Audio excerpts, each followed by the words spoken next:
देखिए, आज पर्याप्त सबूत मौजूद हैं, न्यूरोलॉजिकल सबूत। ये प्रश्न काफी समय से पूछा जाता रहा है, क्या हम विकसित हो सकते हैं? बहुत से लोग पूछ रहे हैं, क्या हम दिमाग को बड़ा कर सकते हैं ताकि हम बेहतर काम कर सकें, हम ज्यादा समझदार हो सकें, हम बहुत कुछ कर सकें। तो न्यूरोलॉजी से जुड़े कुछ वैज्ञानिकों ने इसे हमें समझाया है। देखिए, अगर आप इस दिमाग की काबिलियत बढ़ाना चाहते हैं, See, if you want to increase the capacity of this brain, one thing is you must pack more neurons. तो एक तरीका है न्यूरॉन्स की संख्या को बढ़ाना। बहुत से बच्चे ऐसे ही पैदा होते हैं, अधिक न्यूरॉन्स के साथ। ये वो बच्चे हैं जो चंचल होते हैं, बहुत बुद्धिमान लेकिन बहुत अधीर और अस्थिर। जैसे ही आज के डॉक्टर उन्हें देखते हैं, वे उन पर कूद पड़ते हैं। और चिकित्सा उद्योग इतना बड़ा उद्योग है, इसलिए वे हमेशा मरीज ढूंढते रहते हैं। और दवाइयों का उद्योग दूसरा बड़ा उद्योग है, तो वे कोई दवाई दे देते हैं। उन्होंने कुछ नाम दे रखे हैं, ADD, ADH, ABC या XYZ।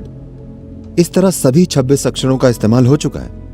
पर अगर कोई बच्चा ऐसा है तो ये असामान्य नहीं है, ये सामान्य है। बहुत से बच्चे ऐसे पैदा होते हैं, उनके दिमाग में ज्यादा न्यूरॉन होते हैं। अगर आप बच्चे को बहुत सी शारीरिक गतिविधियों में लगा दें, नींद और शारीरिक गतिविधि, अच्छी शारीरिक गतिविधि, तो आप देखेंगे कि 6 या 8 साल की उम्र तक वो खुद को सुधार लेगा।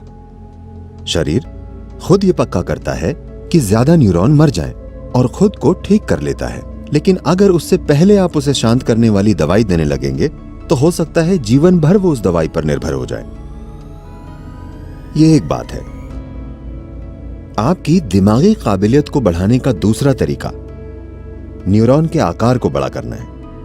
अगर आप न्यूरॉन के साइज को बढ़ा दें तो दिमाग की काबिलियत बहुत बढ़ सकती है।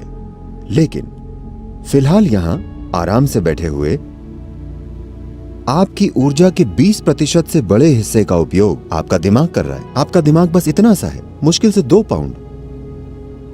इतना बड़ा शरीर बस 80% उपयोग करता है, 20% का उपयोग यहां होता है। अगर आप न्यूरॉन का साइज बढ़ाएंगे तो ये इतनी ऊर्जा की मांग करेगा जो शरीर पूरी नहीं कर पाएगा। तो न्यूरोलॉजी की राय यही है। लेकिन 15,000 से ज्यादा साल पहले आदि योगी ने एक बड़ी अनूठी बात कही थी। लोगों ने यही सवाल पूछा था, तो आदि योगी बोले, देखिए, आप अपनी मौजूदा काबिलियत का इस्तेमाल कहीं ज्यादा ऊंचे तरीके से करना सीख सकते हैं अगर आप फिलहाल हो रहे इस्तेमाल की तुलना में इसे देखें। अगर आप ज्यादा से ज्यादा जागरूक होते जाएं, तो आप अपने शरीर और दिमाग का इस्तेमाल मौजूदा तरीकों से कई ज्यादा तरीकों से कर सकते हैं। पर अगर आपको शारीरिक तौर पर विकसित होना है तो यहाँ की स्थिति कुछ ऐसी है कि सौर मंडल को खुद बदलना पड़ेगा, क्योंकि सौर मंडल कुम्हार के चाक की तरह है। उसने इसे बुना है और ये शिखर तक पहुंच चुका है। शिखर तक पहुंचने की बात हम ऐसे जानते हैं कि अगर आप सौर मंडल की ज्यामिति के बारे में जानते हो तो आपको पता है कि धरती और चांद की दूरी चांद के व्यास का 108 गुना है। 108 times. सूरज का व्यास, वो सब आप जानते हैं। तो अगर आप इंसानी सिस्टम को देखें, If you look at the human system, there are 114 junction points or chakras. तो इसमें 114 मिलन बिंदु या चक्र हैं। सबसे पहले 2 भौतिक शरीर के बाहर हैं, तो हम आमतौर पर उनकी बात नहीं करते जब तक कि कोई मिस्टिकल मकसद ना हो। तो 112, इन 112 में से 4 चक्रों के बारे में आप कुछ नहीं कर सकते। अगर आप 108 का ख्याल रखते हैं तो बाकी 4 खुद ही काम करने लगते हैं, उनमें अपनी बुद्धि होती है, हम उनके बारे में कुछ नहीं कर सकते। तो आपके पास 108 उपलब्ध होते हैं। वे देखकर कहते हैं, देखिए 108 आपके पास उपलब्ध है।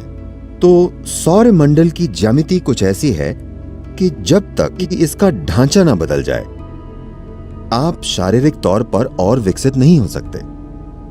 लेकिन उसी चीज का ज्यादा से ज्यादा बेहतर तरीके से इस्तेमाल करने की काबिलियत हमेशा आपके लिए उपलब्ध होती है। तो अगर आप इलॉन मस्क के साथ इसे विकसित करने की इच्छा रखते हैं, नहीं, पर क्या आप इसका बेहतर इस्तेमाल कर सकते हैं? क्या हम हमेशा इसका बेहतर इस्तेमाल करना नहीं सीख रहे, शरीर और मन दोनों का? कुछ लोग बेशक समय के साथ खुद को बिगाड़ते जाते हैं, पर कुछ लोग खुद को सुधारते जाते हैं, है ना? अगर आप इच्छुक हैं तो ये संभव है। इच्छा होने का मतलब है, अगर आपको वाकई इच्छुक होना है तो आपको जागरूक होना होगा। अगर आप जागरूक नहीं हैं तो आपने अनजाने में इच्छा छोड़ दी है।